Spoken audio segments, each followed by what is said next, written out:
sekarang kita akan masuk ke bagian text formatting. Jadi di bagian text formatting ini apa aja sih yang bakal kita buat? Nah, yang pertama adalah bagaimana kita membuat sebuah heading. Yang kedua, bagaimana kita membuat sebuah paragraf. Dan yang ketiga, bagaimana cara kita membuat sebuah teks itu menjadi bold, italic, sama underline. Yang terakhir, bagaimana kita membuat sebuah list. Langsung aja masuk ke text editornya. Nah, dimana pertama kita membuat sebuah heading. Jadi heading ini kita bisa tulis dengan H1 seperti ini. Terus kita isi teksnya, misalkan title, yang pertama gini aja. Nah, jadi heading ini fungsinya sebagai judul atau nantinya judul lah, intinya judul pada teks, karena ya teks yang akan dihasilkan itu bakal seperti bold, kemudian juga tebal dan besar. Nah, heading sendiri itu memiliki 6 level dari 1 sampai 6. Oke, saya langsung buat aja di sini. Saya buat di sini saya membuat 2. Di sini 3, sini 4, sini 5, dan sini 6. Begitu juga dengan ini.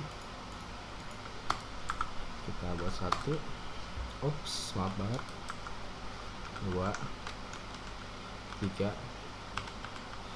4, 5. Maaf. 5, 6.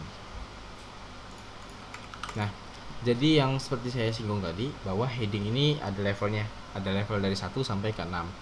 Dimana ketika nilainya semakin kecil atau 1, dia teks yang akan dihasilkan akan semakin besar ukurannya. Sebaliknya dengan yang nilainya semakin besar seperti angka 6, maka teks yang akan dihasilkan akan semakin kecil. Bisa teman-teman buktikan, bisa teman-teman langsung save, kemudian tampilkan di browser. Maka akan tampil seperti ini. Yang seperti saya bilang tadi, bahwa semakin besar nilainya akan semakin kecil pula ukuran fontnya. Yang kedua, kita masuk ke bagian paragraf. Nah, paragraf, ketika kita ingin membuat sebuah paragraf, itu bisa langsung menggunakan teks yang namanya sintak yang namanya P seperti ini. Kemudian kita bisa isi dengan teks apapun yang teman-teman perluin. Nah, umumnya ketika kita membuat satu paragraf atau satu sintak paragraf seperti ini, maka kita telah berhasil membuat satu buah paragraf. Ketika kita ingin menambahkan paragraf lainnya, maka kita membuat sintak baru. Di sini saya langsung copy paste saja. Nah, seperti ini, dan bisa teman-teman tampilkan seperti ini. Nah, ini bisa menerangkan bahwa sintak paragraf yang pertama, yang dihasilkan sintak paragraf pertama, kemudian ini yang dihasilkan oleh sintak paragraf yang kedua. Jadi di sini saya sudah memiliki 2 sintak paragraf. Langsung masuk yang ketiga, di mana kita membuat sebuah teks bold, underline, serta teks italic. Langsung aja, untuk membuat sebuah teks bold itu kita bisa menggunakan sintak yang namanya B seperti ini. Nah, kemudian saya kasih nama teks ini bold. Nah, selanjutnya kalau teman-teman ingin ngebuat teks yang bertipe underline, atau ibaratnya itu teks memiliki garis bawah, itu sintaknya namanya U seperti ini. Misalkan saya kasih nama teks ini underline. Dan yang terakhir, kalau misalkan kita ingin ngasih teks yang tipenya italic, itu kita bisa ngasih sintak yang namanya I seperti ini. Terus teks ini adalah teks ini italic. Ketika kita save, kemudian kita tampilkan di browser, maka akan tampil ketiga yang kita buat tadi, dimana yang pertama adalah sintak yang dihasilkan oleh B atau bold, kemudian U underline, kemudian sintak yang dihasilkan oleh italic atau I seperti ini. Nah, yang terakhir kita masuk ke bagian list. Nah, untuk membuat sebuah list ada 2 tipenya, list yang tipenya berurutan dan list yang tipenya tidak berurutan. Kita masuk ke list yang tidak berurutan dulu. Dimana ketika kita ingin membuat sebuah list yang tidak berurutan, ada namanya URL seperti ini. Ya, dimana URL ini kepanjangan dari unidirect list. Nah, UL itu memiliki sintak penutup sama seperti sintak sebelumnya, memiliki sintak penutupnya. Nah, di dalam UL ada satu sintak tambahan, yaitu namanya LI, di mana kepanjangannya adalah list.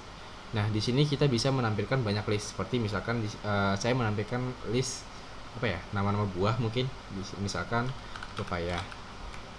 Kemudian kita kasih kelapa. Dan yang terakhir ketiga adalah anggur. Oke. Nah, saya ingetin lagi bahwa UL ketika kita menggunakan sintak yang bernama UL itu kita membuat sebuah list yang tidak berurutan dan menghasilkan nanti titik hitam di setiap di depan huruf ketiga list ini. Bisa teman-teman langsung lihat. Nah, hasilnya itu seperti ini. Maka list yang tidak berurutan itu dia nanti tipenya itu ya dia seperti titik ini, atau nanti ada lagi bisa kita ganti tipenya seperti kotak atau seperti lingkaran cincin, dan masih banyak lainnya yang teman-teman keperluan teman-teman lah gitu, sesuai kebutuhan teman-teman. Kemudian ada lagi sintak list, dimana kita ngebuat list yang berurutan, yaitu namanya OL, dimana OL ini kepanjangan dari ordered list. Nah, sama dalamnya seperti ini, kita copy paste saja.